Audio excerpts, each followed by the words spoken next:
what you want, when you want it, where you want it. This is The Mesh. Hey, this is Moose from Street Circle Drive. That's the Hickory, North Carolina-centric podcast here on The Mesh. Be sure to check out our show and all the others at themesh.tv. Footcandle Films. Film news and reviews from two guys who really like movies. This episode is brought to you by the Footcandle Film Society. For a schedule of upcoming screenings and membership information, visit the Society's website at www.footcandle.org. Hello and welcome to Footcandle Films here on themesh.tv.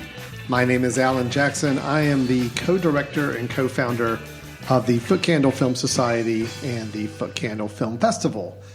Chris Fry is with me as always. Chris. Hello, everyone. How you doing? I'm doing good. Looking forward to talking about movies. Chris is also the other co-director, co-founder of the aforementioned organizations as well. Yes. And we have been co-hosts on this show since the very beginning. I don't even know how long we've been going now, do we? Long time. We don't number our episodes, do we? We don't. We did start the Film Society before we started the podcast, but... And we've been doing that for 12 years? 12 years. I think maybe this has been going on for maybe 10. We probably need to look in and get our crack research staff to find out when our actual 10-year anniversary is going to be. It was one of the first shows that went on the Mesh... The Mesh .tv network, yeah. So will be an easy way to kind of nail that down. So great. Well, if this is your first time joining us, welcome. We've got 10 years worth of episodes still on archive and feel free to listen to. But let's get to what we're here to do, and that is to talk about films and movies and movie news. This is our film review and discussion show here on the Mesh.tv podcast network. Every time we get together, we review one or two or maybe sometimes three films that are fairly new for theater goers to go see. Then we'll also hit some news items. We have a couple segments we like to go into on some of our news about upcoming film productions coming up or rumors we've heard about projects or even exploring the trailers. We're going to do a little bit of that today, a couple new trailers for some films. We're going to talk about just that intro trailer that we've been given access to. And then we always tap up our episodes with the recommendations. That's our final bit of the show. We each give a recommendation of a film that we think is worth checking out, maybe something you have overlooked in the past, something we just caught back up with and thought might be worth your time if you're looking for something to watch. Maybe not wanting to go to the multiplex, watch something on your home TV streaming. We're here to help you with those recommendations. Now, Chris, we've got two films we're going to be reviewing today. One is the Invisible Man, brand new film that's out in movie theaters as we're recording this. It's a 2020 release. Yeah, that's right. One of our first official 2020 releases, I believe, that we've been talking about on the show. And then we'll also be discussing a 2019 film, but one we're just now having a chance to catch up with.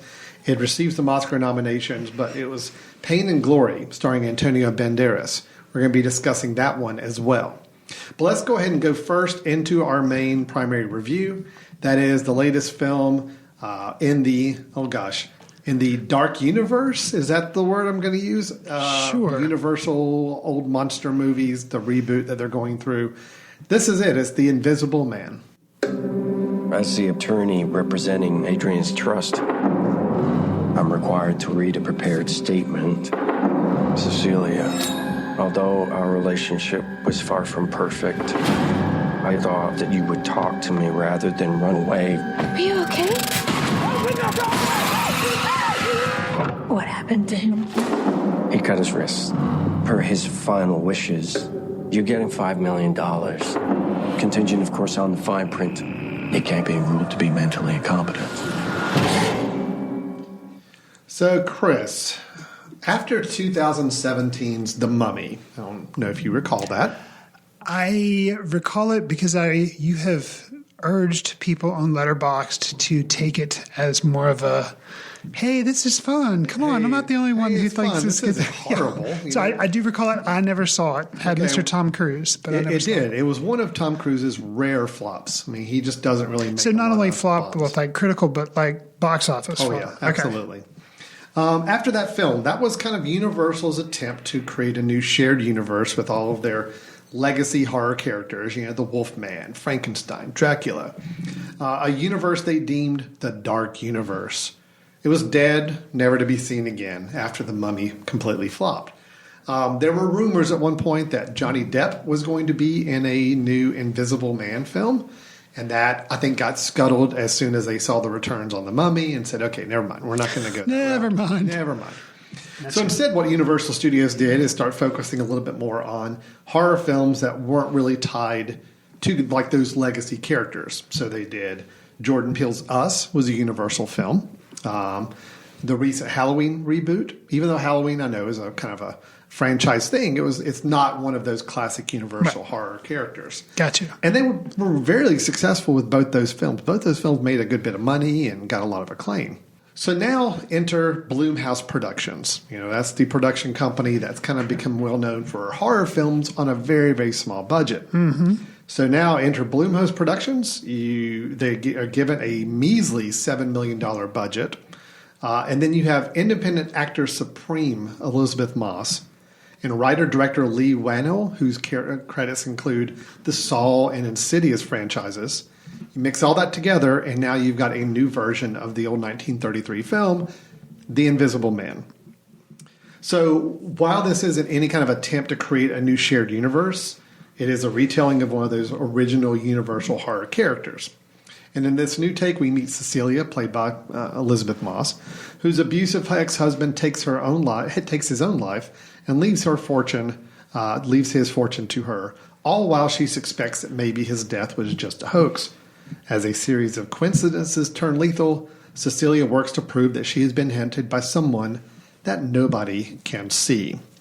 So now, Chris, do you feel this version of The Invisible Man, classic tale of a man who can become invisible, will give new life to any other classic Universal characters? Does it give any inspiration to want to do something creative with some of those old characters? Or should this film and all the other films like it just disappear, letting the studio focus on newer stories and newer characters instead? I mean, the film overall, it works for me. I think a lot of it is because of Elisabeth Moss, who, we saw her do kind of a horror story performance in Her Smell, where she was like this, addled punk rocker, but it was just like hard to watch her making bad decisions, like horrible things happen to her. She's actually in a horror movie, but, she portrays the anguish of somebody who's just had all these horrible experiences happen, abuse and everything. Should it launch the Dark Universe flagship tentpole movie thing? So just to be clear, I don't really care about all that. So I guess basically, yeah, did this film work? So I mean, it did work. If they were to take the care in trying to make something original instead of just kind of slapdashing, I don't know. Like if they could craft other, a Wolfman movie that had this much thought and stuff put into it, I don't know. It could work. Do I want to see it launch a Dark Universe? Probably not. But what got me interested in this movie was Elisabeth Moss. When I saw she was going to do kind of a horror movie, I was like, well, that's interesting, but I am curious. I'm curious to see what they do. And, the subject matter, I know kind of the baseline story. I've seen other iterations of this movie before. So, there was enough there that kept me interested. So I thought it was a worthwhile go. What were your feelings on The Invisible Man? So I did ultimately like this movie. I came out having had a really good time. Okay. I will say that. I think it was probably, I'm not a huge horror movie guy. Gotcha. If I'm going to go see a horror film, I generally want it to be a horror film that has a little more thinking involved and builds up more attention, as opposed to gore, or as something opposed like to that. violence and gore. Sure. And I think this was definitely more in the vein of what I'm interested in. More of a thriller than more necessarily. thriller, but sure. yet enough scary, tense moments to keep me on the edge of my seat. And this film did that. Right. I'd say for 90% of the running time, this film, I'm totally into it. I'm digging it. I think it's a really well-made, intense kind of horror film. It's a modern telling of an older style story, and I think it works in today's culture. I think it's got to make some interesting choices that I'll kind of get into in a little bit. But I got to be honest, the last 10, 15 minutes did kind of throw me down a loop on the film that I came out not as positive as I did going into the large majority of it. We'll have to have some spoiler talk because there's some interesting questions I have, but it would ruin stuff. That's the whole point, is I've got more questions afterwards than I think I should have had. I understand this is a fairly popcorn film. Yeah. It had enough interesting elements to it to make it rise above your standard popcorn horror films. But it was still pretty much a pretty routine film for the most part. But in those situations, I still need to have some understanding of what the characters' motivations were, and especially why, in this case, the Invisible Man makes the choices, did the things, is the person that they say. Anyway, I can't talk about it without being spoilery, but it did. Unfortunately, I was so into this film until that last 15 minutes or so, and I found myself saying, oh man, such a wasted thing where you could have just capped this movie off and just really made it work, but instead they had to throw more question marks on there that I just don't think worked. I think they tried to make it an ambiguous film, and I don't think it worked. So, but I loved every other element of it. I thought it was a well-made film. Loved the pacing of it. I love the building of tension throughout the scenes. There are scenes, Elisabeth Moss wrestling with an invisible man that were actually really good. Pretty impressive. I mean, it's, of course I know that there's trickery involved to do these things, but I couldn't tell. I mean, it looked really believable. I will say a shame of the trailer that is out for this movie. Don't watch it because there's some stuff. I mean, it doesn't spoil like the ending. It doesn't spoil some other things, but some of what you're talking about is shown in the trailer. And I wish I would have just gone in with no idea of because some of that stuff is still cool to watch. But if you had no idea of some of it playing out, it would have been amazing. Yeah. Well, I agree. I felt the exact same way. There are certain scenes in the trailer that subconsciously watching this movie, I kind of know, I know they're going to get to this scene, so this has got to happen to make them get there. Right. And I didn't like knowing that. I'm impressed that the effects, like you've kind of mentioned, with the invisible stuff, the effects were as solid as they were, especially, I like a lot of Blumhouse films. But, like you had mentioned, it's kind of a lower production budget. You figure some of that, or maybe a lot of it, is Elisabeth Moss's salary. So, for it to look as good as it does, that's pretty impressive. But I guess, Blumhouse has had a lot of success now, so they're getting bigger and better funded, I guess. Yeah. Well, even so, for a relatively low budget film, I agree. The effects on, and again, we're going to do this without spoiling the Invisible Man itself. I would just say the effects around that Invisible Man, especially in the latter part of the film, I thought were pretty cool. Yeah. I actually really liked the way they made this character, I hate saying believable, in today's society, and the way they visualized him on the screen, it really worked. Sure. And I agree. A change happens with that character late in the film in the way he appeared or didn't appear at times. That made it even more, to me, tense, when they built up that effect later on again. Right. It's so spoilery. I don't want to get into that, but they did a really good job with those effects. I'll just leave it at that. I'll say that we're dancing around things, and this will involve that as well. But you mentioned, at the top, your question was kind of launching a dark universe or launching something that would definitely keep me interested.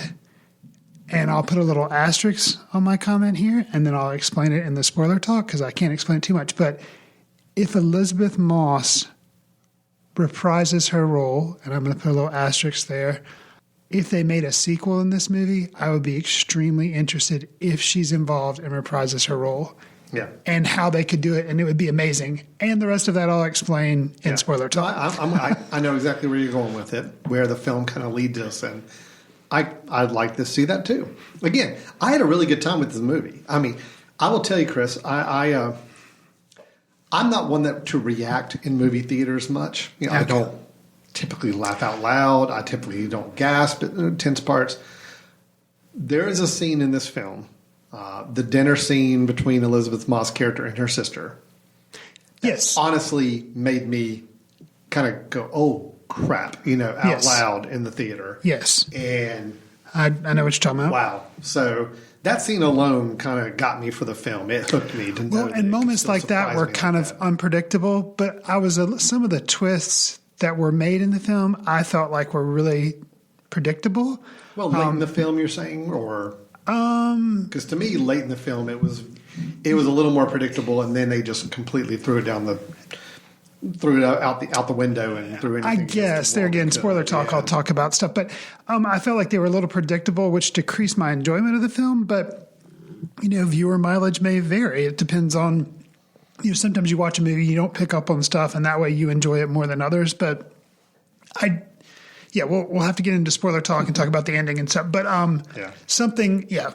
So I don't know. I think if you're looking to be completely confused or befuddled, like in a Christopher Nolan film or something like that, where you kind of don't know where the pieces are falling until they fit together at the end.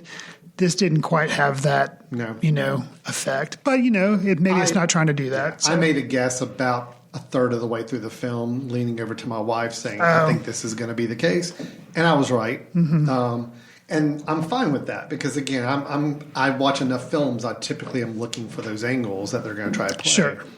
I just feel like, unfortunately, they added another 10 minutes, 15 minutes to this film that overly complicated the plot, overly made a lot more questions pop up.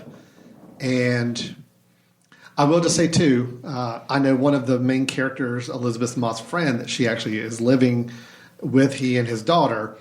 He's a police officer. Outside of him, the police don't come across very well in this film. And there's a lot more questions about the amount of research and homework they actually did on any of these cases or anything that's going on. Anyway, it's all spoilery talk. I can't get into it. But it's just, unfortunately, I don't like coming out of a movie with more questions in my head about why did this person do this way and why not do it this way and what was their end goal. That's my big question is I don't understand end goals of the characters here in this film. I think that's fair. And I just wish I did because that would have given me – I would have walked out of the theater just completely satisfied, really loving this film and being a big fan for it. But it's a little mixed bag for me right now. Sure. I will say kind of my summary was that, I thought it was kind of like you touched on, it was a decent popcorn blockbuster. But after the film, I went back and looked at the director, Leigh Whannell, who you mentioned. Interesting, this was a remake, obviously, and he is slated to write and direct a remake of Escape from New York in 2022. No actors are attached to it, but he's supposed to write and direct a remake of originally it was John Carpenter, Escape from New York, and it had Kurt Russell. So Interesting that he's going to do another remake. Well, this film should help him solidify those deals. It's making it had a good box office performance first weekend, of course, against a $7 million budget. You make $29-30 million in the first weekend. That's pretty good. You're pretty happy with that. Yeah. So, and the feedback, the critics for the most part have all been really positive on it as well. So, again, I enjoyed it. I had a really good time with it. I thought it was thrilling. I thought it was interestingly told. I love the premise, kind of the overall setup and premise of the story. I really thought Elisabeth Moss was great. She knows how to play tormented individuals. She does extremely well. Yeah. And someone that's kind of teetering on that edge of you just don't know if they're going to lose their sanity going through this process or not, or if they're going to come out triumphant on the other end. You never knew with her, which is great. I love that performance of her. And again, for 80-90% of the film, I'm totally down with it. I do need to talk to somebody about the ending and just overall motivations of certain characters. So, well, why don't we, I guess, move into spoiler talk for The Invisible Man? If you do not want to hear Invisible Man spoiler talk, I would suggest you just fast forward until you hear some trailer for Pain and Glory. That'll be a good way for you to know that you've missed the spoiler talk. Okay, so we're going to do spoiler talk now. We're giving enough of a little preamble now so people can skip ahead. And when you hear the Pain and Glory trailer, which will have some music and all that, then you know you're far enough ahead and you can start listening again. Okay, so starting in 3, 2, 1. Okay, so here's my issue, Chris. Okay. I don't understand what the goal of, quote, the Invisible Man, the ex-husband, was in this whole scenario. Okay? Was it just to have her come back so he can have the baby? Is that the whole deal?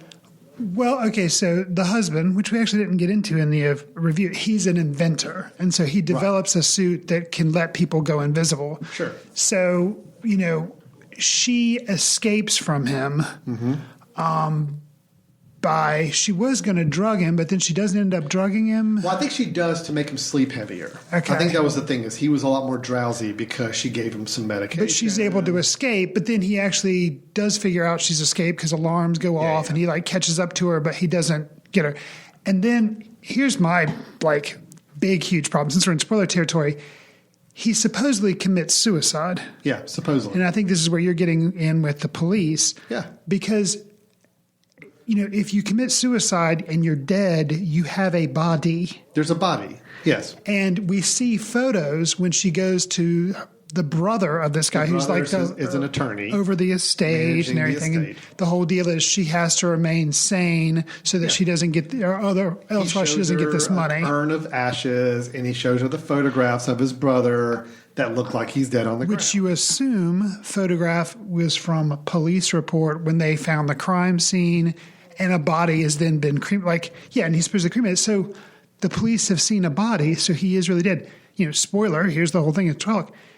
He's not dead. He's not. So I don't. That's issue number one. I don't understand how that can work. Okay, all right, let's continue. Right. That's issue number one. Okay, he wants to get revenge on her because she left him. Correct, which I get that. And then you also find out that she's pregnant throughout the process, too, while she's trying to escape from him. So he's tormenting her as an invisible man. She doesn't know. And he's...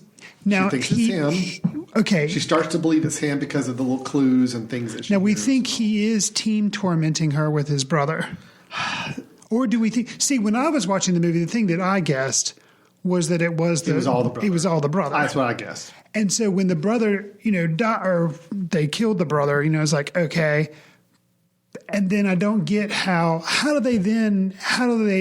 then goes to the house and she with the police and they find the brother. Like, how does it happen that it's revealed that the brother is still alive? That's what I don't understand. Okay. I get the impression that the brothers were working together, but then somehow the main... So you don't think the lawyer brother actually did tape the other brother up and lock him up?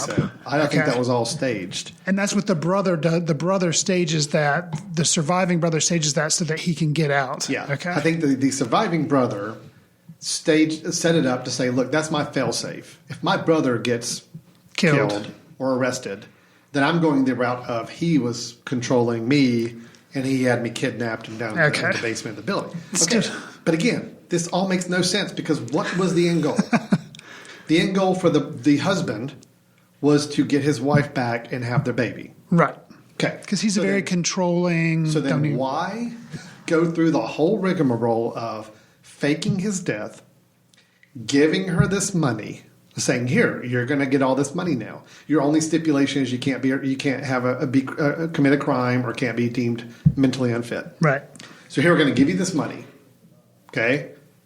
Now we're going to go through the machinations of trying to make her seem crazy and set her up for murder. Okay. So then we can take the money back away. Let me throw something out there. Yeah. Okay.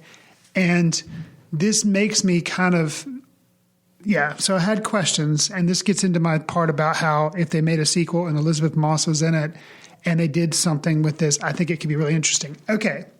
Let's assume... And there again, I think we're thinking way more about this than the person who wrote and directed the movie did. Probably so, but which is sad.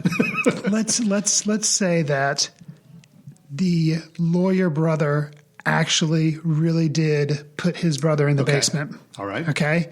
So that brother was still abusive. Still a bad husband. Still a bad husband. But he didn't commit any of this. But he didn't do all this stuff, stalking her after her death, everything like that. That was all his brother. Yeah. Okay. Now, his brother dies, and somehow they figure out that there's this other brother. Okay. Elisabeth Moss goes there. She agrees to have dinner with him and everything. She does. Okay. But hear me out. Here's the thing. He was really horrible, but then whether she's holding against all the other stuff or all the mental anguish that she's gone through since then, she thinks he helped his brother. He didn't. Okay. And so then she murders him. And granted, the guy was a jerk, but he never did any killing. And I guess, I don't know, probably didn't deserve to die. But maybe be arrested. Definitely divorced and all that kind of stuff. So, and then her walking out like she steals the suit and she has this look in her eye. Basically, if the future Invisible movies aren't Invisible Man movies, but an Invisible Woman movie, and she now has this psychotic break where she is a villain, I think that would be amazing. Well, I think that would be good. All right, but here's still, okay, just to poke some hole, I love if that was the concept. Right. To me, that would be perfect. See, I'm a little fuzzy because I don't remember how the brother being in the basement was revealed. I don't remember that. All I remember is that there were some Elisabeth Moss's characters at the police station saying, no, it wasn't just the brother. I know it. I know it was my ex. Because of things he said. Yeah. And then you see police officers going through their house. To search the house. Okay. And you hear like the yelling from down in the basement. Okay.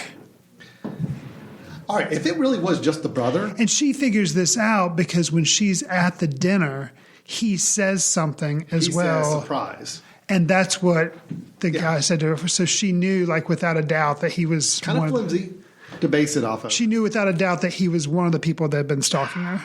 Okay. Maybe.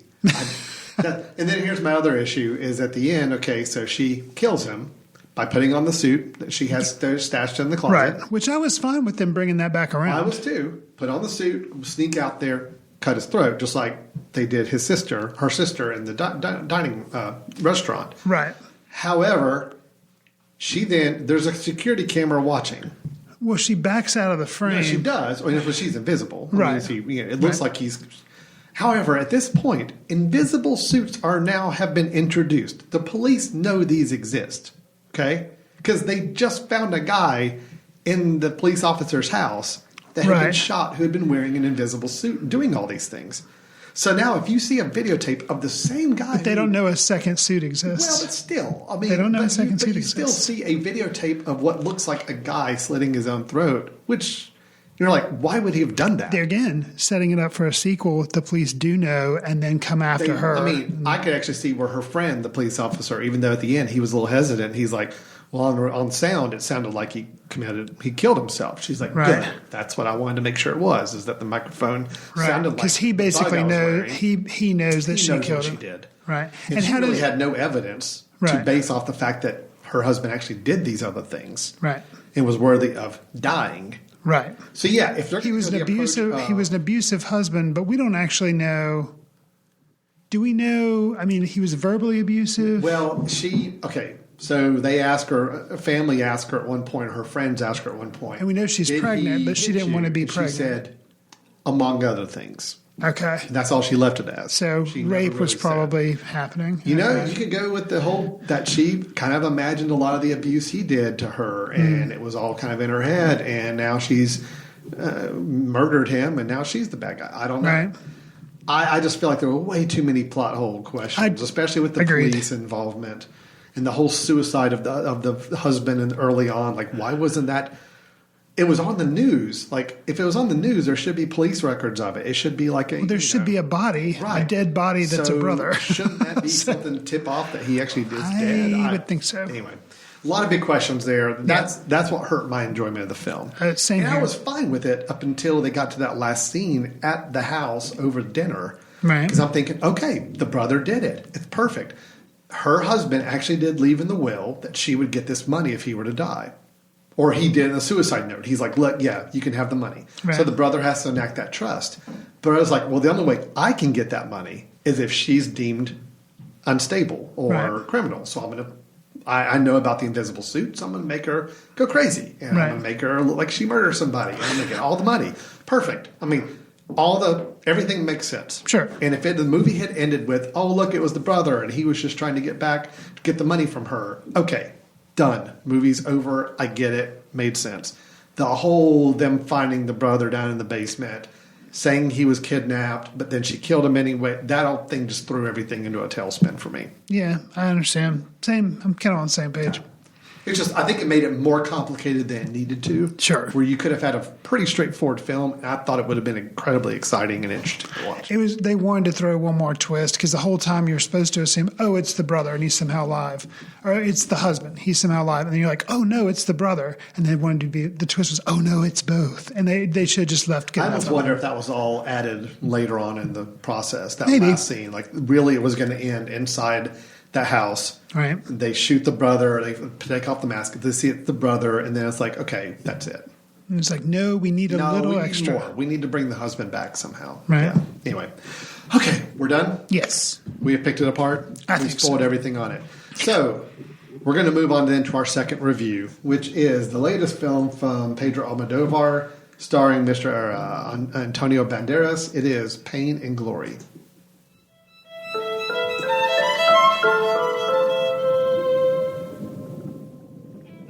No has sido un buen hijo, hijo mío.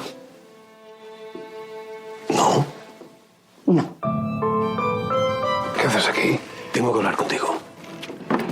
32 años me ha costado reconciliarme con esta película. Si no escribes ni ruedas, ¿qué vas a hacer? Vivir, supongo. Ten cuidado conmigo,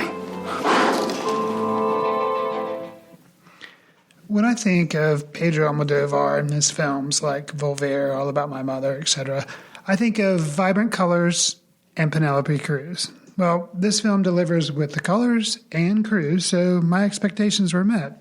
Alan, were yours? So I didn't have any expectations going in. I've Okay. seen some of his other films, but they're very scattered. Sure. I'm not a Almodóvar completist. Okay. I even had to look up on IMDb just to see like when his last film was, because here's the thing about Almodóvar. A lot of these directors from other countries, especially Mexico or Spain or some of these other Spanish-speaking countries, we get so many films we see here in the United States, but only a couple, especially the Mexican directors, have gotten like big hits. You know, you got Inarritu and you've got Cuarón, both with a lot of. This is a Spanish director. He's made a lot of movies, but none of them have really taken fire here in the United States. Okay.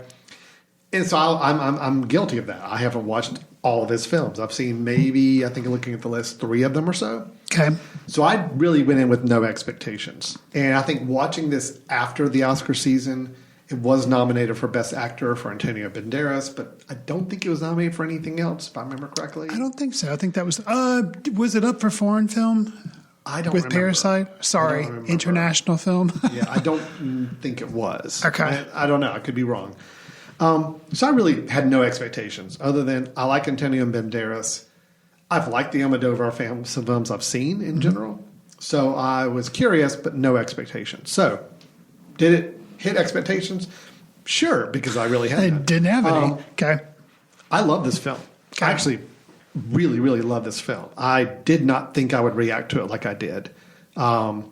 Maybe it's the fact that I kind of look a little bit like Banderas' character age-wise right now with, the beard. You're not and doing heroin now. No, I'm not doing heroin, but the salt and pepper everywhere. Sure. Just, I don't know. I saw a little bit too much of that going on there. Of course, the film is a lot about, a film director reflecting on the choices he's made, past and present, a lot of flashbacks, thinking about relationships and people he's met along the way that he either feels a need to reconcile with or try to understand his feelings towards them. And they really kind of are all hitting along the side. He starts doing drugs, which I think accentuates a lot of these feelings he has. Sure. But yeah, this movie really, really worked for me. I think it's just such a great moving film about the aging process, about memories and trying to keep a hold of those memories, relationship with your family. I thought the relationship he had with his mother was very interesting.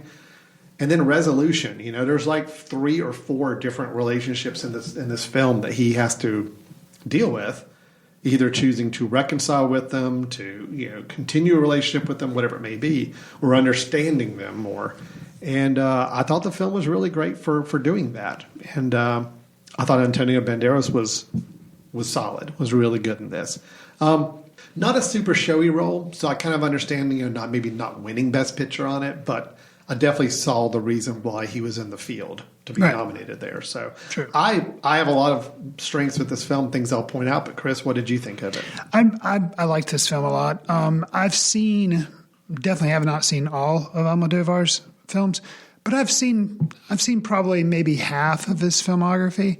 And of his films that I have seen, this is definitely my favorite. Okay. Yeah, well, it's definitely the favorite of the few I've seen too. Yeah. And Penelope Cruz, what struck me so much is that she is clearly such an unbelievable muse for Almodóvar. She's been in a couple, a lot, not all of his films, but she's been in many of them.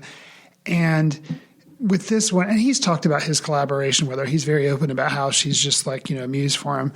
But I just can't think of any star that's been on screen since Marilyn Monroe, who is name-checked or referenced in this film, that has looked so beautiful on screen as Almodóvar is able to make Penelope Cruz look in this film. Sure. I mean, it's just even while amazing. She's playing a mom, a working mother, that not living in the best of situations, and yet she still looks very glamorous. Yeah, the way he shoots Penelope Cruz, you feel like mirrors the way Almodóvar, his loving, nostalgic gaze towards mom. Like it just really, really works. Like if he'd actually, I can't imagine him casting anybody else as his mom in this film. Like I just think something about that, and going in with the knowledge of how much he admires her and how much they've worked together. It wasn't distracting. It just kind of added another level to the film that I think really worked for me.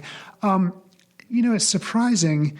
It's kind of a thinly veiled, fictionalized autobiopic. That's what I assume. And it's surprising how much of it Almodóvar is kind of willing to say about himself, kind of unflinching and not worried about appearing selfish with drugs and betraying of friends and relationships. It was really interesting, and to me, so much more interesting than if you would have made just a straightforward biopic. Sure. And if somebody else would have made it. But the fact that he does bother to change names, but yet you kind of know, like, it's just there's enough film there. Director. I don't know enough about Almodóvar's film history to know if there was an actor or actress that he had a public falling out with because of public comments made, but I'd be shocked if there wasn't one that this was based off of. What if it was, because I think he's been in other ones of his films, what if it was Banderas? I don't know. Banderas was in The Skin I Live In, which I have not seen, which I really, after watching this film and seeing Banderas, I was like, I want to go back and watch that film. That's the only other one I know of that Banderas was in. I could be wrong, but I remember when they joined up for that film, that was kind of a big deal, I thought. Big deal. So. That was curious about, and I'm really, you talked about it not being that much of a showy role, and it wasn't. He was good in it, and I can see why he was nominated because he has to carry the film because he's the focus of it. But there's an actor in the film that plays a friend of his, and like you mentioned, they have the falling out. I can't believe granted, it's a foreign film. It's hard to get nominated. I mean, look at Parasite. They didn't have any acting nominations. But the guy who played his friend, actor who'd had the fall, he was amazing. Well, he was good. He was really good. That was the great. I love the interactions between those two characters, which really happened a lot more in the first half of the film. Right. But I'll tell you, Chris, there is a scene of dialogue, a reunion of sorts between Banderas' character and Federico Delgado, who's played by Leonardo Sbaraglia.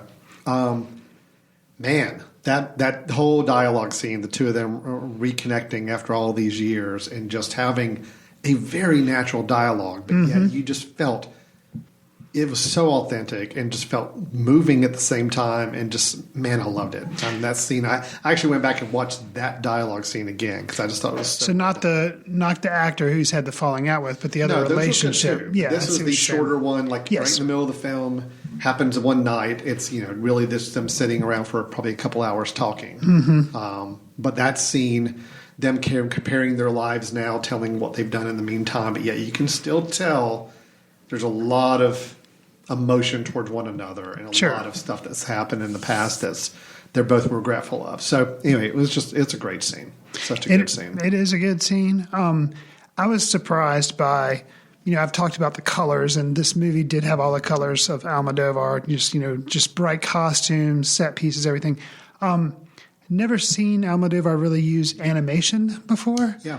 And the use of animation to describe the medical conditions that, the director in the movie is suffering from, they were used in kind of a funny way, but also a very unique way, and they were very colorful. And it kind of helped gel the movie together because it kind of, I don't know. It did a lot of explaining, but it did it in a really interesting, cool way. I guess. Well, that, and then speaking on the colors too, you have all these vibrant, bright colors, especially in Salvador's apartment. Mm-hmm. Oh man, it's just these bright reds and yellows and everything all over the place.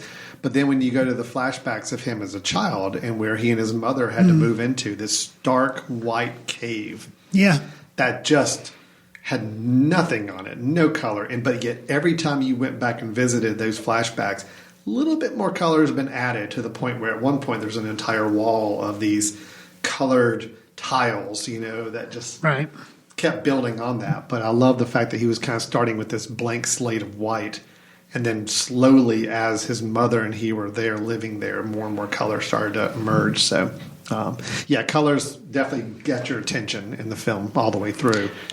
The young Salvador, the kid playing the young version of Salvador, was really good. Again, I'm very critical of kid actors. They can make or break a film sometimes, and this one I thought was great. Oh, he was really good. Really fun to watch. You mentioned. Let me jump in because you mentioned a scene with one of his relationships from earlier that kind of comes back, and you really like that scene.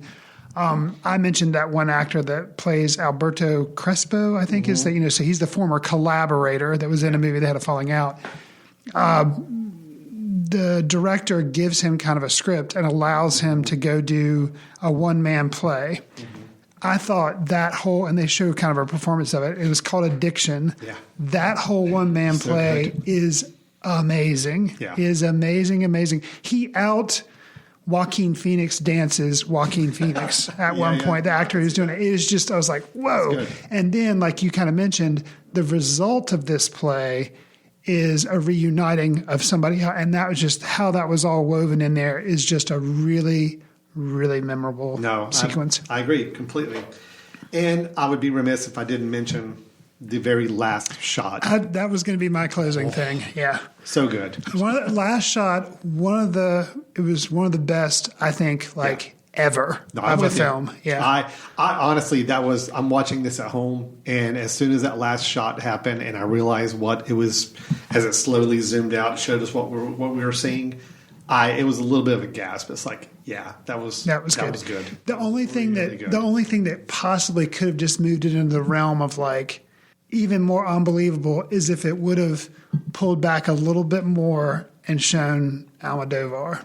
And that would have been incredibly meta, but interesting. Right. So, but good that it stopped where it was enough where it was, and he probably felt like, no, that would just be overdoing it too much. But that's all Almodóvar does is a lot of times stuff is just in your face, on the nose, and but no, the last shot just so good, amazing. Yeah, no, it really is. It's a shame I didn't see this film earlier when we were doing our top 5 of the year, because I think this might have crept in at 4 or 5. I'm not sure. It would have been close. Right. I'd have to go back and evaluate. It definitely was a top 10. I don't know if it would have made the top 5 or not, but I only have one criticism. And it's really minor and probably meant to be intentional, and actually I've got it pulled up on the screen here, Chris, because I know our viewers can't see it, but it's actually this shot. There are a couple of shots in this film that I was surprised. This one bothered me. Yes, the one you have pulled up. It was a conversation he's having with an actress who's trying to get him to kind of come out of retirement or whatever. It looks like a soap opera setting. It's like the lighting. It just didn't look like. You even watch the next shot. Just watch this. And it doesn't match. Yeah, it doesn't match. Look at that. That's a beautiful shot. And then the previous shot, the 2 shot of them, with this solid wall behind them, it looks like a soap opera setting. There were about 2 or 3 times like this. There was another shot while he and his assistant were riding in a car, and it just looked so flat and staged. Well, and I will say maybe that bothered me, and it's only occurring to me now. And because the reverse shots would look more like film, and these shots would look like a video, almost shot on video in front of a soap opera. Maybe he's trying to be self-referential because his earlier stuff was very soap opera-y, and also so maybe there's something to that. I could have understood if the whole scene was shot like that. Right. Then I'm like, I get what he's doing there. But the fact that the close-up shots were really, really nicely shot, but these look just so flat and uninteresting. And again, it was only maybe 2 or 3 occasions in the film I noticed it where it did kind of jerk me out of the film just for a second. Like, what is this? This is the one you have pulled up, which nobody can see. This is the only one that I felt that way about. So there's a car driving scene in particular I can remember late in the film that I did think was very similarly flat shot. Interesting. Yeah. That was my only criticism. I don't know why those shots were in there. There may be a purpose for them doing them, but it just didn't quite connect with me. So for whatever reason, so to me, I'll just kind of summing up my feelings of it. It was a autobiographical, colorized mashup of Fellini's 8.5 and Cuarón's Roma, which you kind of name-checked at the beginning of the review. It really stands out for me as one of Almodóvar's best because despite covering similar territory of, I'm going to tell my life story or to kind of tell where I came from, like Roma, or Fellini, the struggling artist with 8.5, it mashes those two together, but there's so much original going on here with plot threads being woven in and out that it just really... It's one of his best and just a really amazing film. I thought it was great. I kind of regret that it wasn't up for more awards than what it got. Definitely in Banderas, I can see the reason there. But it was a powerful watch. So really, really well made film. Great. I'm happy to hear you liked it. Because honestly, I had no idea. And I got through the film without mistakenly calling it Pain and Gain. So I'm really happy. That's an accomplishment right there. That is something that tripped me up early on too. But no, this film stands on its own. It deserves its title. So, all right. Well, that is Pain and Glory by Pedro Almodóvar, starring Antonio Banderas. Both Chris and I sound like we're on the same page and really, really connecting with this film and loving what Almodóvar did with it. So we are giving it a high recommendation there. Chris, let's take a quick break. We've done our 2 reviews, The Invisible Man and Pain and Glory. Both films we liked, but Pain and Glory, obviously, we are big super fans of. Let's go and take a quick break. When we come back, we'll have some news sections, and then we're going to end up the show with our recommendations. So stay tuned. You're listening to Footcandle Films here on themesh.tv. Hey guys, this is Mary Margaret from the Chick Chat podcast. Are you interested in promoting your business to an online audience? Your advertisement could be right here on The Mesh Podcast Network. Head over to themesh.tv for more details. Hello and welcome back to Footcandle Films here on themesh.tv. Alan Jackson and Chris Fry with the Footcandle Film Society Footcandle Film Festival here with you. And we are back to talking movies. We had a great 2 reviews in the first half of the show. But Chris, let's move on to some future things. I mean, those are films that are done. They're already out there. We've already seen them. Let's talk about some movies that should be coming up before too long. And we have a segment that we do occasionally on this show. We don't really have a theme song for it or anything yet, but we just kind of call it this could be good, and it has to raise up at the end with a question mark because we don't know. Right. It's a project that we know is underway or early talks are happening, and there's elements of it that sound like it could be good, but yet we're not 100% confident in saying that for other various reasons. So if it's okay, Chris, I'm going to go ahead and jump in first because this one's been top of my mind for about the last 4 or 5 days now. Okay. I love Indiana Jones.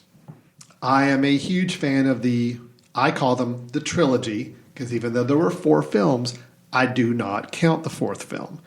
The trilogy, Raiders of the Lost Ark, Temple of Doom, Last Crusade. Okay. Love them all. They're some of my favorite trilogy of movies, my favorite characters in cinema. Right. Very disappointed with Indiana Jones number 4, the Crystal Skull. How many times have you seen it?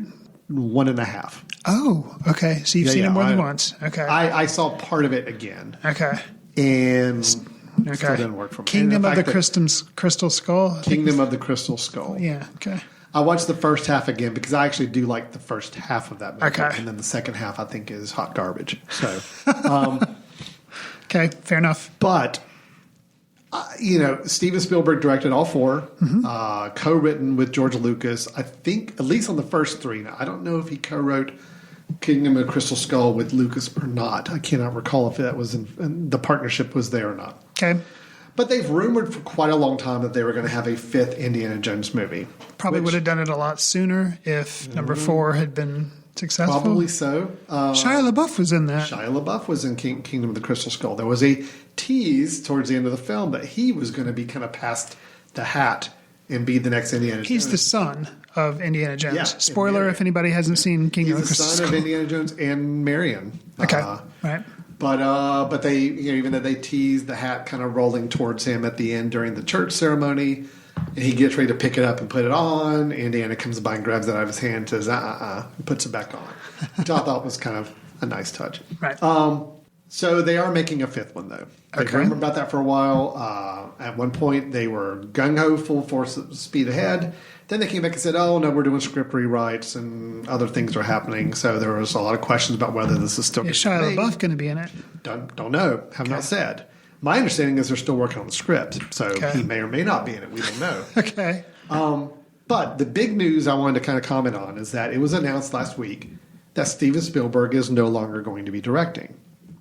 Now, I can be the purist in me and look back at the original trilogy and say, oh, this is going to be bad. Steven Spielberg has to be the one directing this. I'm just adamant about it.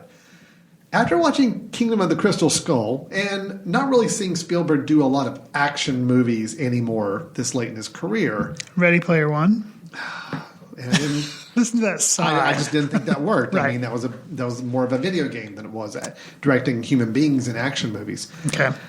So now thinking about it, I'm like, you know what? I think I'm okay with maybe it is time for Indiana Jones to be handed off to somebody else. Now, I love Harrison Ford, but I think it's time to reboot Indiana Jones.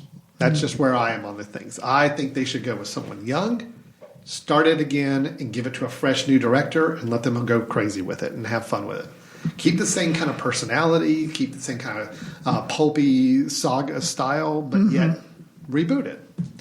So I don't know. I don't know what this means. Now, there was a rumor that the rumors are right now, even though they have not officially announced a new director, the rumors are James Mangold. And for those of you not aware, James Mangold, we spoke about him most recently with Ford v. Ferrari, which was an Oscar-nominated Best Picture film. Right. He also did Logan, which was a good movie. He did, what else did James Mangold? He did Walk the Line, I believe, many years ago. He did. The Johnny Cash biopic. So he's flirted with high-profile productions and projects and he's gotten some acclaim. But, in all those projects, the director, James Mangold, was never the aspect of those films that stood out for me. So can he add enough to this and carry on Indiana Jones 5? I don't know. So that's the news item. Chris, you just kind of sat there nodding. Sounds like it may be good. You just kind of sat there nodding. I guess I don't know if it's approval or acceptance, but what's your relationship with the Indiana Jones, and do you care at all about where they go now? I mean, I'm interested in them. I liked them a lot as a kid. I really liked them. But I was so distracted by Star Wars going on as a kid that they were second tier. Because Star Wars was like the thing I was obsessed with. But I liked them. When I saw Kingdom of Crystal Skull was coming out, I wanted to go see it. I didn't think it was that great, but I do want to revisit it because I think on a revisit it might not be as bad as my memory of it. But I kind of agree. I'm kind of where you are. If they're going to make a fifth one, maybe Steven Spielberg, maybe he said, you know what? Sure, I'll let you do it. I don't really have the passion for it. Maybe that's why 4 didn't turn out so well. Somebody else who's, I want to go do other stuff. I don't want to make a sequel type thing. I want to go do, So maybe that is a good thing. Yeah, I ultimately think it is. I think the question is just who do you get to take the reins now? And if they are making this a 5th installment of this ongoing saga, and if Harrison Ford's in it, I mean, there's got to be a point where Harrison Ford can't play this part anymore. You'd think so. So I would hope that maybe this is like the transition film where it's like, okay, yeah, we're going to there's going to be a new Indiana Jones. If I hear Shia LaBeouf's in it, I am so on board because I would love for there to be a transition from Harrison to Shia LaBeouf in this film. So that would be awesome. When Shia LaBeouf was in Crystal Skull, originally I probably wasn't on board because he was Transformers man, but now. So I was going to say the Shia LaBeouf back when Kingdom of Crystal Skull came out, that was the big thing. Everybody was like, oh, no, right. I don't want him to be the new Indiana Jones. Now, I'm kind of with you. After seeing Honey Boy and seeing Peanut Butter Falcon and seeing kind of where he is as an actor, could Shia LaBeouf at this point play a charming, sarcastic swashbuckler? Yeah. Okay. Well, because he was in American Honey or whatever, which overall the film I didn't care for. But he played kind of like a charming guy who got people to go along with him on this kind of road journey film or whatever. Yeah, I could see him being able to do it. See, I'd be okay with. I'm actually okay with him now. If they decide to go a different direction and recast and get somebody else to play his son in this film, so be it. Regardless, I think this ought to be the transition time to say, look, I would agree. I think the Indiana Jones brand needs to continue because it's limitless. You just have these pulp adventures every couple of years. Somebody in kind of the 1940s, 50s, 60s milieu. I mean, it'd be great. I think just like Spielberg has realized that maybe his time's passed on this. Harrison Ford, collect your paycheck, appear in half this next film, but be prepared to kind of move it along, would be my recommendation. Sure. Yeah. Sure. Okay. So, Chris, do you have a film that you think could be good? So, yeah, maybe. Interestingly enough, it also talks about, or he's involved in it, director James Mangold, who we just talked about. We just talked about him. Right. You mentioned that he did Walk the Line. Well, a project that he is being tied to is a forthcoming biopic about a musician called Going Electric, and it will be about Bob Dylan and that period when he stopped being kind of a folk singer and transitioned and went electric and made a lot of people mad. Sure. Timothy Chalamet is playing Bob Dylan. So, there you go. Mr. Chalamet, he was in Little Women, he was in Lady Bird. He's, a lot of people are big fans of his. So, I don't know. Sounds like it could be good. It's not trying to do, still early going, not trying to do a biopic of Bob Dylan this entire spanning career. It's taking a moment when it was a big kind of turning point in his career and he was still young. So having Timothy Chalamet do it. Timothy Chalamet playing a musician, interesting. Playing Bob Dylan, interesting. I don't know. Sounds like it could be good. All the aspects of this that you've rattled off sound good to me, except for Mangold as the director. But he did Walk the Line. Yeah, but in Walk the Line, only reason Walk the Line was good, I thought, was the performances. Okay. It was still one of those we're going to cover from birth to It whenever. Was a spanning one. Right. And it just kind of hit the highlights along the way. That's how Walcard could make fun of it, because it was the typical. Exactly. It did set the blueprint for a Walcard parody because it just followed exactly the beats of, okay, you're going to rise up. You're going to be this hot big star. Oh, now you got to hit drug problems and you got to hit issues and relationship and all that. And now we got to rise you back up again. So I love the idea that this is focusing on that period of time, the Dylan, which I think is fascinating. I love to see him play out, how Dylan processed the fact that fans were turning on him and what caused his musical style to want to change and all that would be really great to see on screen. Right. And I'm not going to sit here and say I'm Chalamet's biggest fan, but I admit the kid's got talent, and I'm generally intrigued by the stuff he does on film. So I'm on board with it. Okay. It's just, Ford v. Ferrari was a good, fun film, but it just didn't go deep enough for me to really make it interesting as much as I would have liked. And Logan, I'm one of the guys, I liked Logan, but I don't adore it like a lot of comic book movie fans do. Sure. So all of his movies have been, if the performances are good, then the film's enjoyable. But otherwise, I haven't seen a lot more there. So okay, fair enough. Curious. Yeah, sure.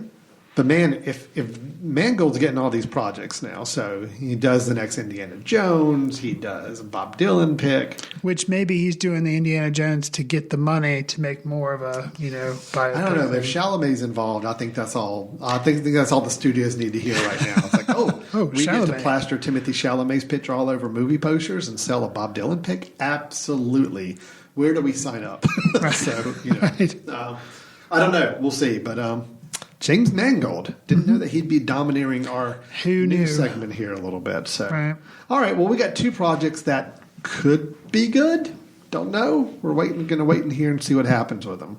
Sure. Chris, let's move on to our trailer tapas. This is where we like to snack on the morsels that are film trailers for upcoming projects that have just gotten our attention for one reason or another. And Chris, you've got the first one queued up. What are you going to share with us today? This is a callback to, we have mentioned this, I think, in one of our news segments previously, but it's a new film in the new entry in the Saw franchise called Saw. So the horror movie or horror movies Saw I've never franchise. seen any one of these. I have not either, but I've heard about them. Yeah. They've had quite a few.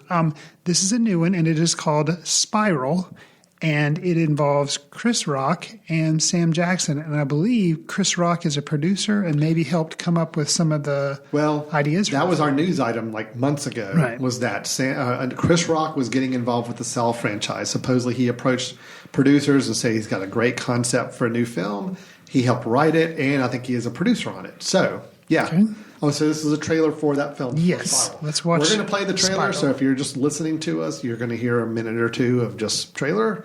If it's something worth checking out, we do recommend you go watch it online or see it on your own. But here, we're going to watch it here, and you may hear us react a little bit to it, and then we're going to kind of give it our feedback after it's done. So here we go. This is Spiral.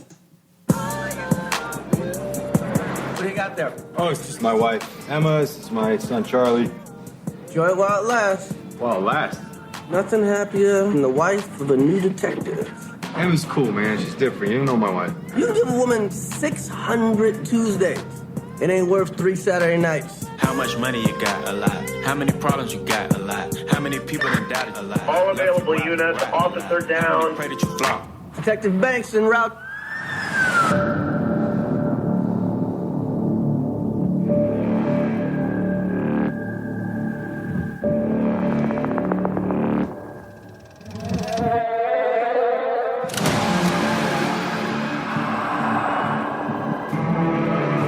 Whoever did this has another motive. They're targeting cops.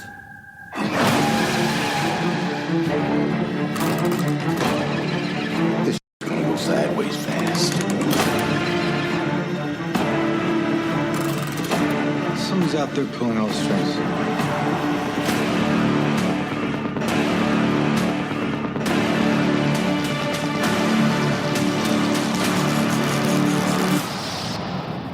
You want to play games,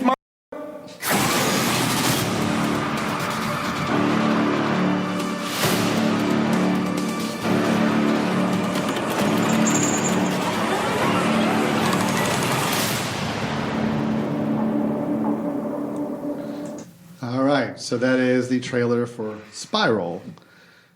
I mean, I've not seen any of the Saw films. Sure.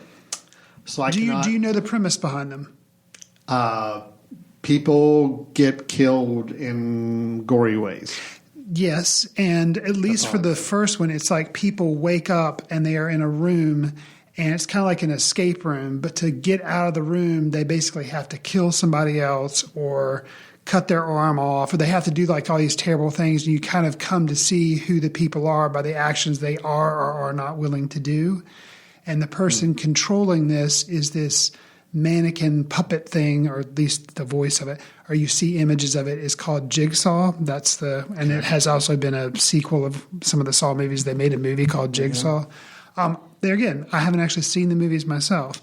But from the trailer, I am interested where they're kind of taking it, it's from the police perspective, and it's like a serial killer, kind of like a Nemesis Joker type situation in a way.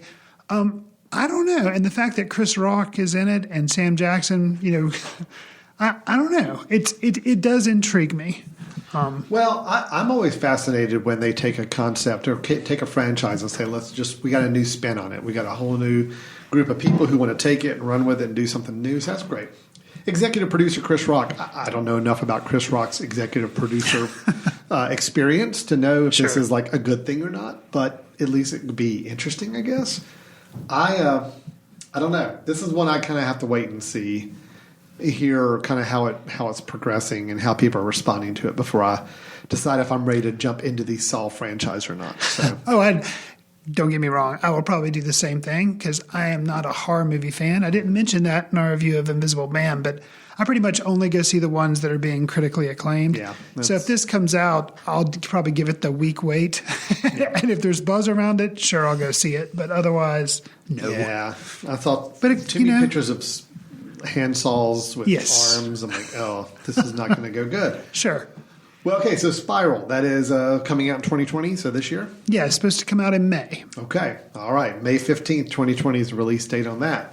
Well, I will see your spiral, Okay. and I will raise you one Candyman. Now, when you said that, were you looking in a mirror, and are you going to say it two more times? I'm not going to say it again. Okay. I'm not saying it again. Okay. This film, as I have already referred to the title already, will not say the title again. Another throwback, I guess throwback. Saul's not really a throwback. It's in the last 15 years or so. This goes a little further back. The original Candyman, I think, was a late 80s, early 90s movie, if I remember correctly. Early 90s. Early 90s.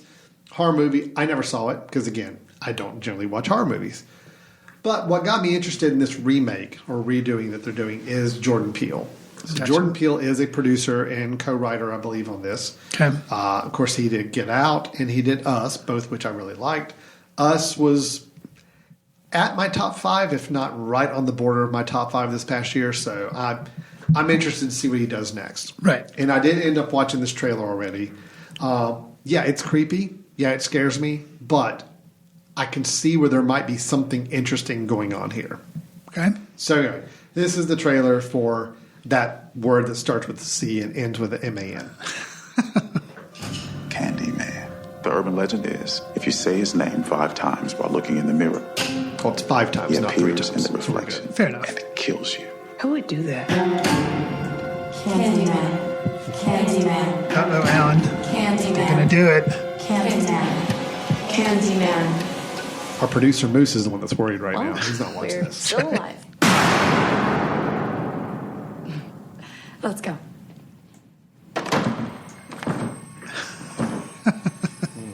Trina, you broke the door.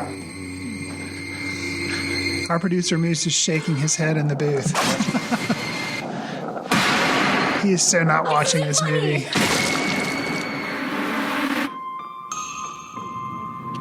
I feel really connected to this neighborhood. Cabrini Green. It was the projects. I just moved there, around the corner. The old candy factory. I'm an artist. You looking for Candyman? He's the monster that's part of this neighborhood.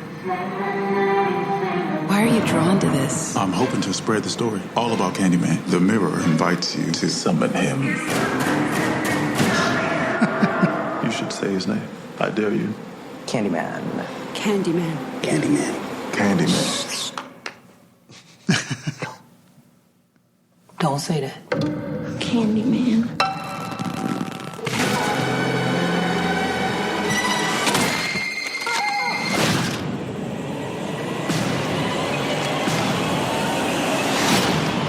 I think I made a mistake.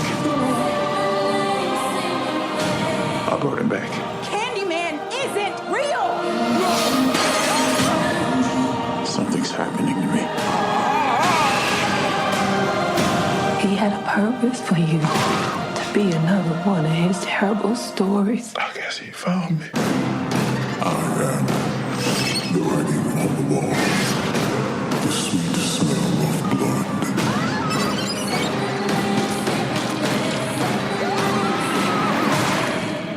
Be my victim. This is not real. It's not real.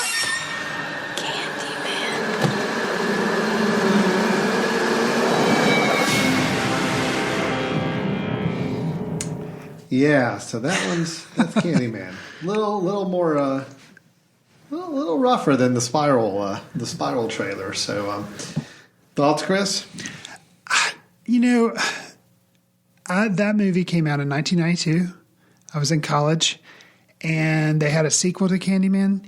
And actually, it was a project that we were given in class is to direct scenes from Candyman 2, the sequel. We had the shooting script for it. So I did mine with stop motion Star Wars figures. Or I did with Star Wars figures. Okay, back up for a second. There's a lot to unpack. I'm interested in Candyman. I had seen the original film, never saw the sequel. So in college, so I have seen the films. We were given a project, and it was to do scenes from Candyman 2. We were given the shooting script, and I used Star Wars figures as and did like a stop motion recreation Who of the chose scene. Candyman 2? Like we had the shooting script for it. The professor gave us the shooting script for Candyman 2 and said, "Do these scenes," because it was like, I guess he had access to it. So he's like, "Here's a movie that's being made." The movie had not come out yet. I guess. And somehow he got a shooting script. And so it was kind of a cool project. I never did see the movie. The second one, I'm just assuming my Star Wars recreation was very faithful and was amazing. And they wish I had directed the sequel instead. I mean, I feel like it could be Jordan Peele's involved. It's interesting thing to have to kind of bring back, to reheat, to redo. A lot of people do like that original Candyman film, or it really affected a lot of people, including, as we've referenced, apparently our producer back in the booth, Moose, was like traumatized by it as a kid. So it has stuff going for it. Jordan Peele, the look to it. I'm afraid they may have given too much away in the trailer. Well, that seems to be the case with the trailers. Although with these horror movies, I'm fine with just go ahead and give me as much away in the trailer because my chances of actually seeing it in the movie theater are pretty slim to none. But Jordan Peele is the big appeal for me here. I mean, if he's going to be putting his stamp, Monkey Paw Productions is kind of his production arm. I'm all for if he wants to put his unique stamp or help guide some interesting telling of classic horror stories or... That's great. So right now we just saw 2 trailers for films that were taking a pre-existing concept and making it not only modern, but possibly putting a little bit of a unique spin on it. So I'm interested, but it's another one I have to wait and see. How does it turn out? Is it worth it or not? So, and just because somebody's name is attached to the credits as a producer doesn't mean it automatically gives it the gold star either. I can think of plenty of examples of films that had great producers on board, but if the director and the stars are still just not on board, or you don't have a great script, it doesn't really matter. So. Right. All right. Well, that's our trailer Tapas. We had Spiral, the newest in the Saw franchise, and the latest, the remake of the 1992 classic film Candyman. All right, so Chris, it's time to wrap up our last section of the show here. This is where we each give a recommendation of something we think is worth checking out. Maybe something that somebody overlooked, maybe a film not many people know about, or it could be a super popular film that we just feel like is worth revisiting for whatever reason. Chris, why don't you take it first and tell us what you've got as a recommendation? I want to start the 10-year appreciation of the film, anniversary appreciation of the film, The Other Guys. The Other Guys, Will Ferrell and Mark Wahlberg. Correct. It's a 2010 comedy from writer-director Adam McKay, who was a frequent collaborator, still does on occasion with Mr. Ferrell. But it's the story of 2 mismatched New York City detectives. They get an opportunity to step up to this, try to be the city's top cops, and things are a mess. and it's amazing. I mean, you've got Will Ferrell and you've got Mark Wahlberg, who obviously had chemistry because they went forward with making a Daddy's Home and a Daddy's Home 2, which I have not seen either one of those, but they realized the chemistry that existed between the two of these, comedic timing, and they gave them 2 other movies. I'm not going to recommend those, but I am going to recommend The Other Guys. There are some awesome performances in there as well from Michael Keaton, who plays the police captain. He's just really deadpan and he knows exactly what kind of movie he's in, and he seems to be having a ridiculous amount of fun.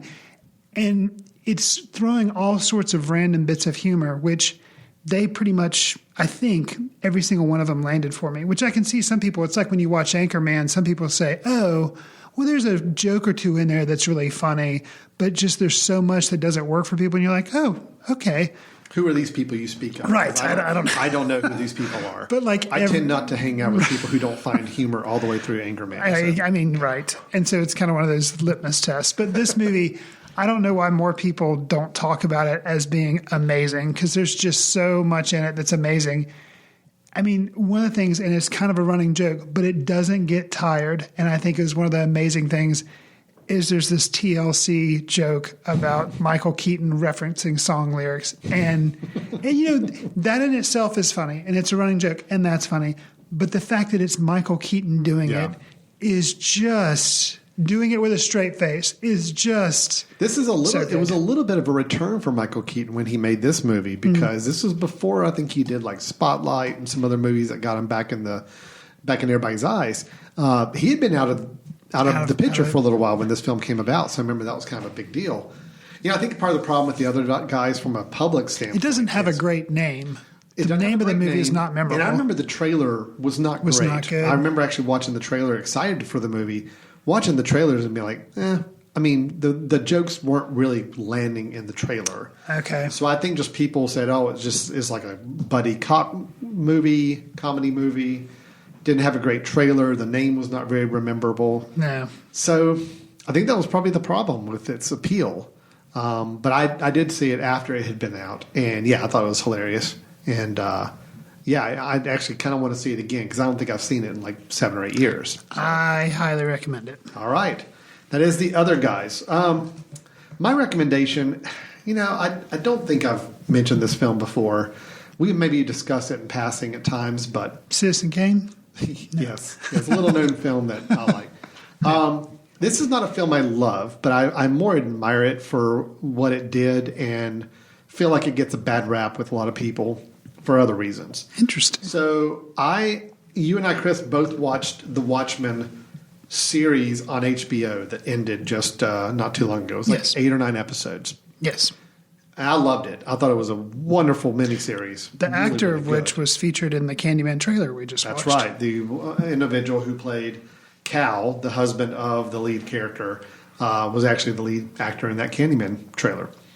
So I really love the limited series. Now, this does not hold a candle to that limited series, but I still think is an admirable effort. And it is the film Watchmen that was done by Zack Snyder. I had a chance to catch up with this and watch most of it again not too long ago. And, it doesn't all work. There are some things, Zack Snyder is a very stylish director, and he definitely put his style stamp on several parts of the film that I could have done without. Some of the overdone cinematics that he added to the film. Okay. But it was a tough feat. I mean, The Watchmen is a graphic novel written by Alan Moore. It was like 12 issues long, I believe, and collected in big volume versions now with people to read. But it's a very dense story. Mm-hmm. A lot of characters, a lot going on. Very much a story of the time, back in the mid-'80s when it was written. And considered one of the greatest graphic novels or greatest comic collections ever made. Right. So Zack Snyder, it was a little bit of an interesting choice when he was chosen to direct it. He had come off of 300, and I think his first film, like feature film, was one of the zombie Night of the Living Dead type of spin-off movies. Okay. So he was an interesting choice, but I think, Chris, you and I actually went to go see this together when it came out. Yes. And I was very excited for the film, and I came out generally overall okay with the film. I still thought it wasn't everything I wanted from it, but I thought it was good enough. Mm-hmm. And watching it since then, I realized that, there was a big challenge. There's a lot to fit into that movie, and I think the film actually does an admirable job of telling the story it told. And I thought all the people they chose actors-wise were really good in all their parts as well. So I'm going to give it a recommendation only because I think it's gotten a bad rap. I think it was trying to pull off a near impossible feat. And I think in hindsight, it did pretty well by it. Well, and it's really popular these days to dump on Zack Snyder. So I think that, after the whole DC Universe, Justice League, all that came to a head. Yeah, he is the poster boy for beating up on cinema right now. Right. It has a very epic feel. Again, I love some of the acting in it. I think, trying to think of most noted, Jackie Earle Haley as Rorschach was really good in the film. Who's the guy that played Dr. Manhattan? Billy Crudup. Billy Crudup was good as Dr. Manhattan. Ozymandias was done by...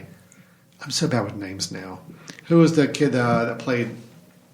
It wasn't... Jeremy Irons is in the miniseries. No, Jeremy Irons is in the HBO series. Ozymandias in the movie... Yeah, I'm trying to think. Oh, gosh. This is going to haunt me. And the guy who played Night Owl in the movie was...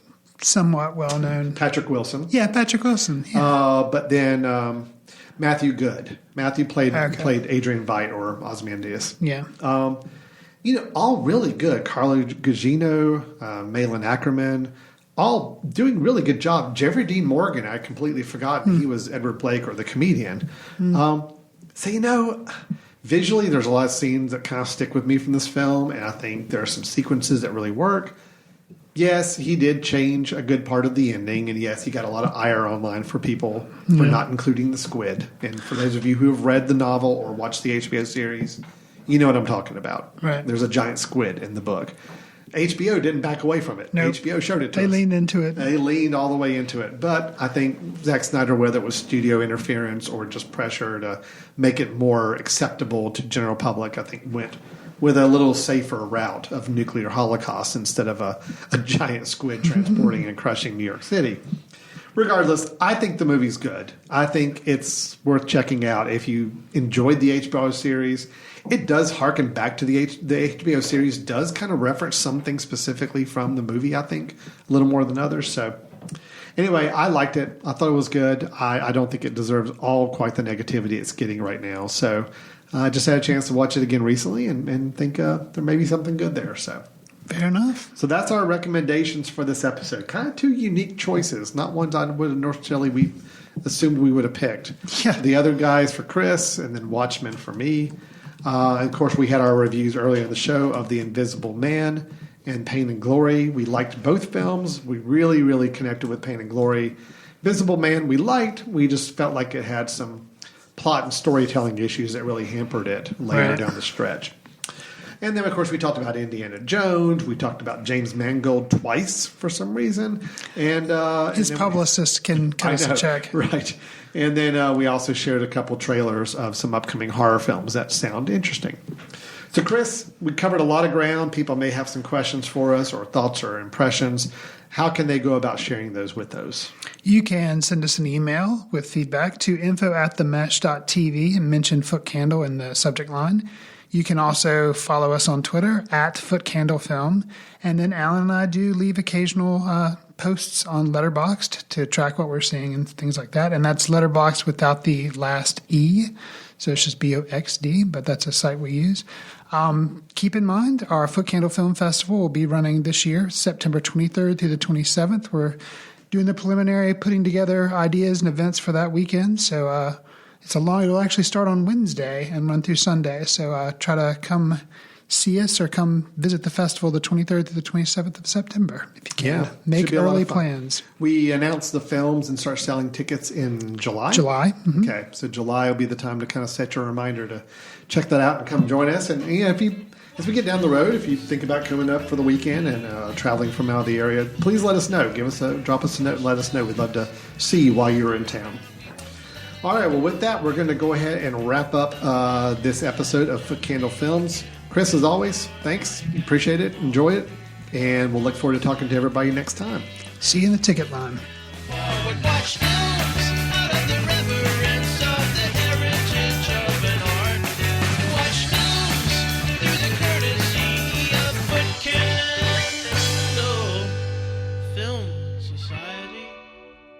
Special thanks to Carpal Tuller for the show theme music. For more about Carpal Tuller, visit www.carpaltuller.com. You've been listening to The Mesh, an online media network of shows and programs ranging from business to arts, sports to entertainment, music to community. All programs are available on the website as well as through iTunes and YouTube. Check us out online at themesh.tv. Discover other network shows and give us feedback on what you just heard.